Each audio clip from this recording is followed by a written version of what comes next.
queda nuestro último orador, que es ampliamente conocido, pero de todas maneras lo vamos a presentar.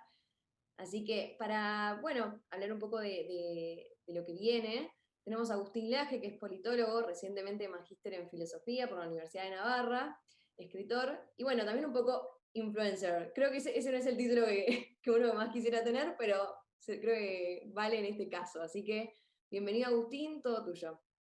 Bueno, muchas gracias ante todo por la invitación.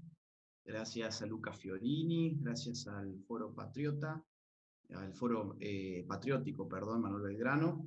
Y es un gusto para mí estar con ustedes. Voy a tratar de ser lo más breve posible. Se me dijo que hablar alrededor de 7 minutos. He querido apuntar, digamos, 7 ítems, 7 puntos que tiene que ver con el título de esta charla, de esta breve exposición. Mi intervención ha sido titulada Valores para el resurgimiento. Bueno, el tema de los valores siempre es un poco complicado. Voy a tratar de avanzar sobre ello con algunas consideraciones políticas y morales. Lo primero que quisiera decir es que todo lo que a continuación expondré no tendría ningún sentido si en primer lugar no contemplamos la posibilidad de valorar como un valor en sí mismo. No es un juego de palabras, es que actualmente no estamos contemplando la posibilidad de valorar como un valor en sí mismo. La noción de valor entraña la existencia de un sujeto que valora. Pero valorar es ordenar, es sobre todo jerarquizar. Y vivimos en una cultura igualitaria, igualitarista, mejor dicho, como dijo por allí Claudio Chávez, que detesta las jerarquías, que detesta el orden y que por ello ha desconsiderado la propia noción de valor cuando ésta quiere ir más allá de lo meramente material. Realmente no podemos valorar nada que no sea enteramente material y esa es la situación con la cual hoy nos estamos dando. Y esto es crucial. Pensar valores para el resurgimiento solo tiene sentido si en primer lugar hacemos resurgir la posibilidad de valorar en un mundo que nos obliga a no valorar nada que no sea material, a un mundo que tacha con los epítetos más inimaginables, aquellos que ordenan, aquellos que establecen jerarquías, aquellos que establecen órdenes de prioridades. Y para hacer esto, o sea, para hacer resurgir la posibilidad de valorar, hay que empezar, creo yo, tirando por la borda el relativismo moral. ¿Qué es el relativismo moral? Es la moral hegemónica, según la cual todo vale exactamente lo mismo. Pero si todo valor vale exactamente lo mismo, entonces la noción misma de valor se pierde. Así de simple. Si todo valor vale lo mismo, la noción de valor no tiene sentido, o al menos no tiene sentido como una noción de carácter social. Pasa a ser simplemente una cuestión de sensaciones individuales. En todo caso, se convierte en una función meramente individual, sin contexto social y sin soporte ontológico.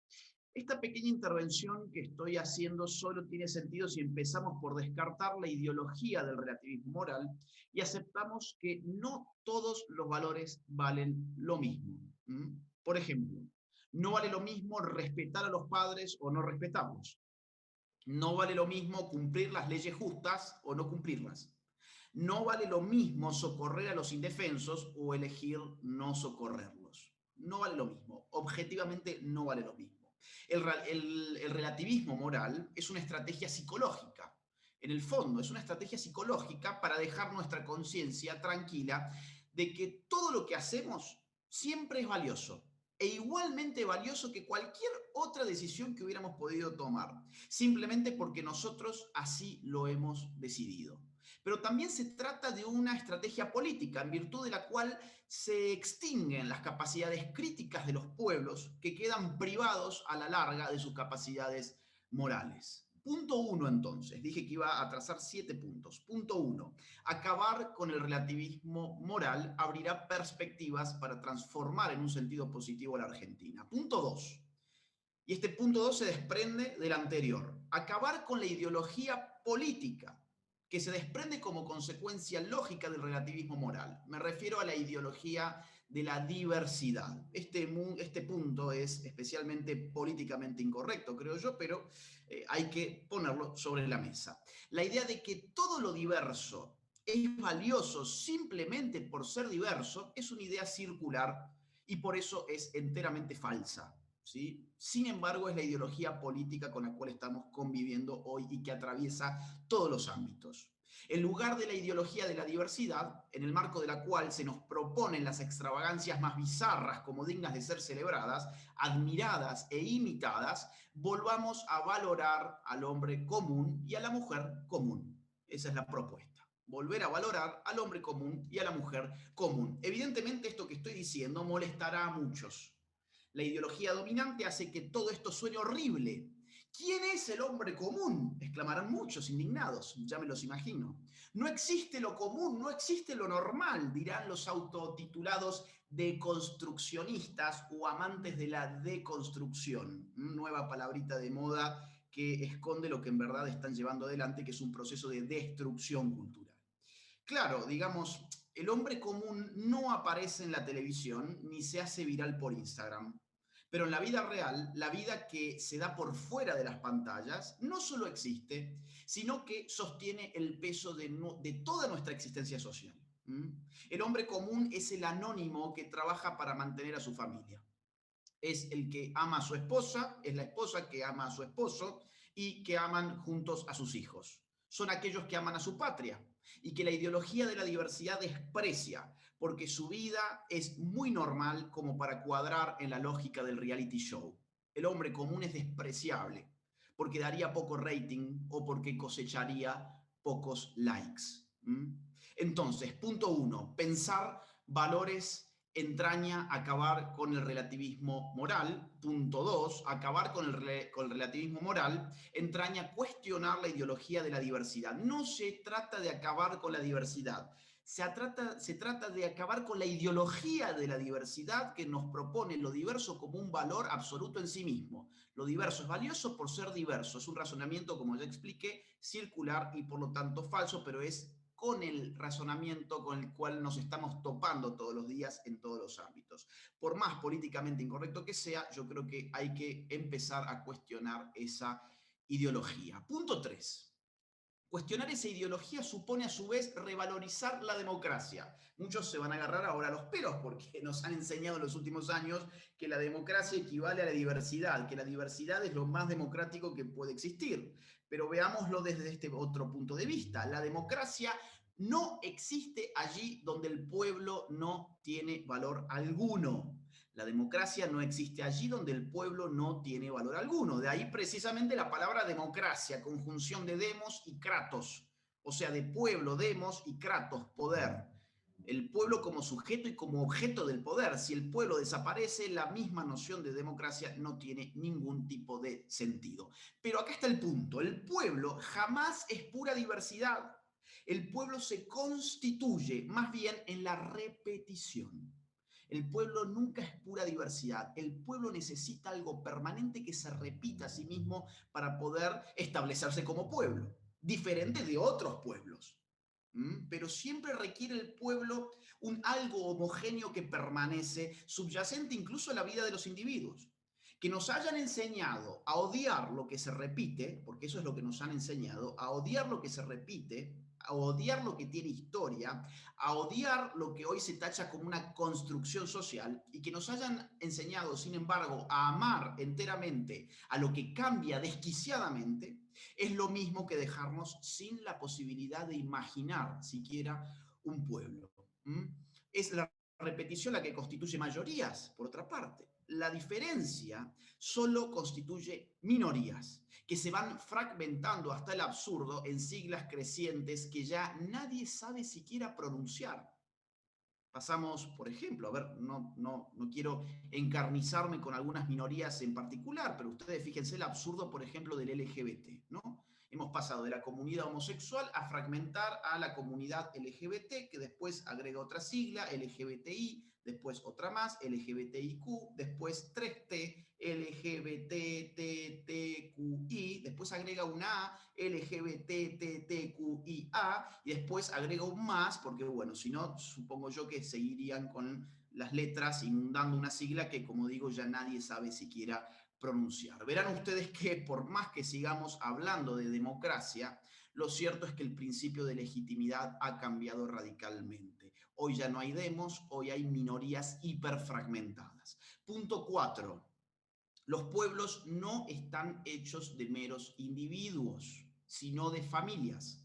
Un pueblo hecho a base de individuos atomizados no es un pueblo en absoluto, sino que es un mero rebaño. ¿Mm?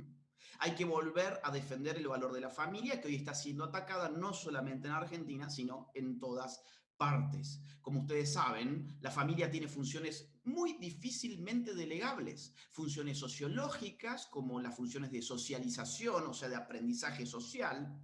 La familia es el núcleo donde la función de socialización primaria se da por primera vez, valga la redundancia. Funciones psicológicas como la estructuración de la psique durante la infancia. Funciones económicas como la provisión de alimento, vivienda y vestido a los nuevos miembros de nuestra sociedad. Todas estas funciones, cada vez que el Estado ha buscado volverse totalitario, las ha querido para sí. Y hoy hay algo de todo esto en curso. La familia es el núcleo básico de la sociedad en la medida en que es la primera formación social que inaugura y hace efectiva nuestra condición de animales sociales. Nos volvemos animales sociales en el núcleo familiar primero que nada. Sin la familia solo tendríamos al Estado. Sin la familia solo tendríamos al Estado. Tendríamos al Estado en una relación inmediata con el individuo. La familia nos filtra del poder estatal. Quitemos la familia de allí y tendremos meros títeres. Ese es el principio del fin de la libertad, acabar con la familia.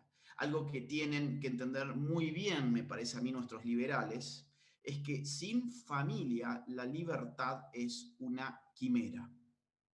Punto 5. Hablando de libertad, hay que volver a valorar la libertad. La libertad es fuente de creatividad, fuente de conocimiento disperso, ya sabía eso muy bien pensadores de la talla de Hayek, y fuente sobre todo de humanidad. El hombre no nació para ser esclavo. Si consentimos obedecer y contribuir a un Estado, debe ser en la medida en que no nos esclavice. Nuestro país hoy tiene más de 145 impuestos. La presión impositiva es insoportable. Muchos argentinos trabajan 7 u 8 meses por año solamente para mantener al Leviatán. Eso es inadmisible en una sociedad que valora realmente la libertad. Entonces, una de las propuestas es volver a las bases, volver a valorar la libertad como la valoraron los padres de nuestra patria. La situación actual es sinceramente insoportable. Muchos argentinos, y esto lo sabe cualquiera, se están yendo del país a lugares con más libertad. Ningún argentino decide irse a un lugar con menos libertad. Todos buscan lugares con más libertad que dicho, digamos, a ver, que para ser sinceros, no es muy difícil buscar hoy en día un lugar con más libertad que Argentina. Las opciones que me quedan de lugares quizás con menos libertad serían Cuba y Venezuela en nuestra región, ¿sí? O sea que, digamos, en la tabla estamos casi últimos.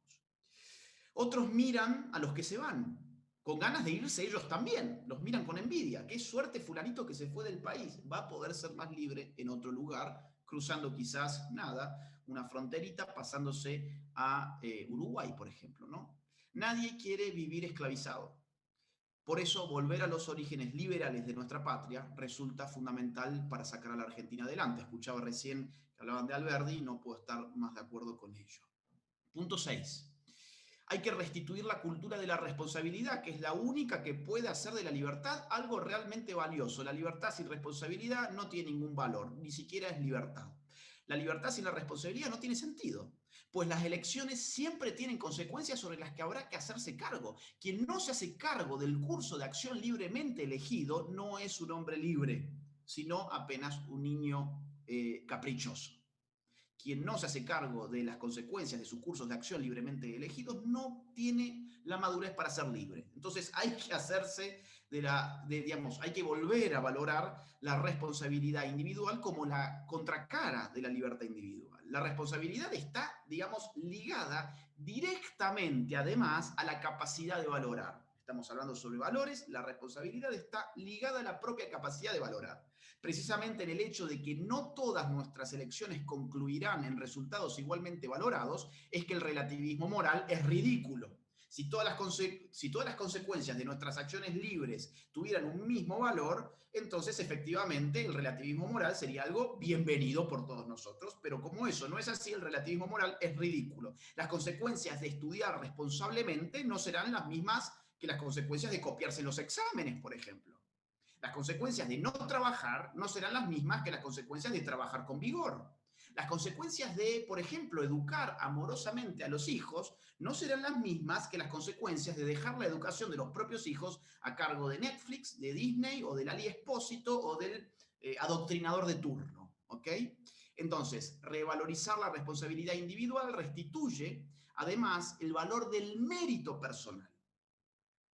La hoy, digamos, odiada meritocracia. Volver a revalorizar, digamos, la responsabilidad individual le da sentido a la idea de que el mérito tiene valor. Sin responsabilidad no hay mérito. Punto 7, y cierro con esto. Finalmente, nada de esto tiene ningún sentido, nada de los otros 6 puntos que he enunciado tienen ningún sentido si no volvemos a valorar la vida. En estos momentos, Argentina está a un paso de legalizar políticas de muerte.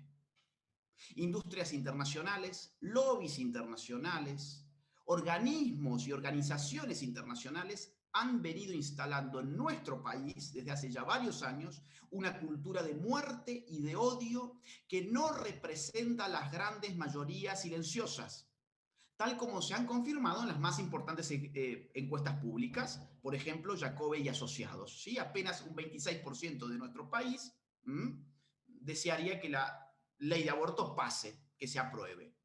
Después, del otro lado, la gente o no sabe o en más de un 60% no quiere leyes pro muerte en la Argentina. Valorar la vida por venir es valorar el futuro de nuestra patria. Valorar la vida por venir es valorar el futuro de nuestra patria. Sin el valor de la vida, ninguno de todos los otros puntos que tracé, ninguno de todos esos puntos tiene ningún sentido. Un cadáver no valora ni se valora. El valorar es un acto de los vivos, que cuando lo que valoran es la muerte como política pública, dejan, por lo tanto, de valorar, se convierten en muertos en vida. Dejo entonces estos 7 puntos sobre la mesa. Podrían darse varios más, naturalmente, pero creo que con estos al menos tenemos para empezar a pensar la Argentina que podemos construir en base a valores que habrá que restaurar. Muchas gracias.